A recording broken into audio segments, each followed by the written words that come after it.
It was suggested that I distill things down to three items. I think I'll go with four, and I'll try. I think these are pretty important ones. Some of them are going to sound like, well, you've heard it before, but it's worth re-emphasizing. I think the first is you need to work. Depending upon how well you want to do, and particularly if you're starting a company, you need to work super hard. So what does super hard mean? Well, when my brother and I were starting our first company, instead of getting an apartment, we just rented a small office and we slept on the couch. And we showered at the YMCA, and we're so hot up we had just one computer. So the website was up during the day, and I was coding at night, 7 days a week, all the time. And I sort of briefly had a girlfriend in that period, and in order to be with me, she had to sleep in the office. So work hard, like every waking hour. That's the thing I would say particularly if you're starting a company. And if you do the simple math, you say like, okay, if somebody else is working 50 hours and you're working 100, you'll get twice as much done in the course of a year as the other company. The other thing I'd say is that if you're creating a company or if you're joining a company, the most important thing is to attract great people. So either join a group that's amazing, that you really respect, or if you're building a company, you've got to gather great people. All a company is a group of people that have gathered together to create a product or service.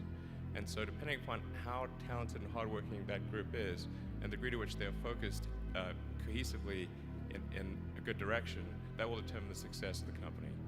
So do everything you can to gather great people if you're creating a company. Then I'd say focus on signal over noise.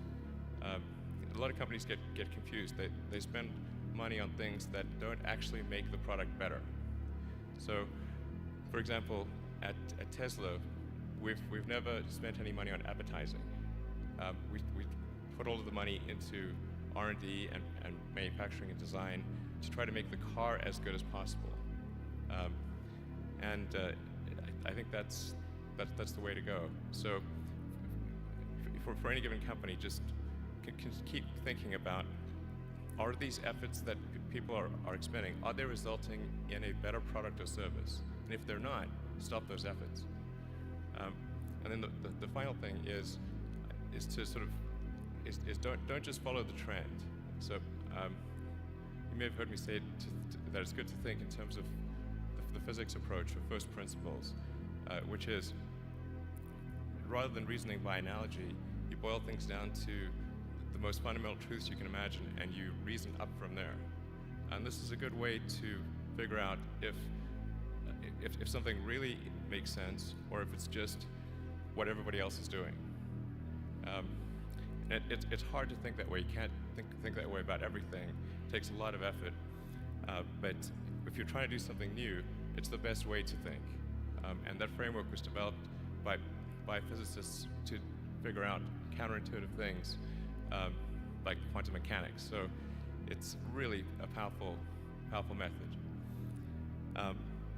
Anyway, so that's, and then I think that the final thing I would encourage you to do is, now is the time to take risk.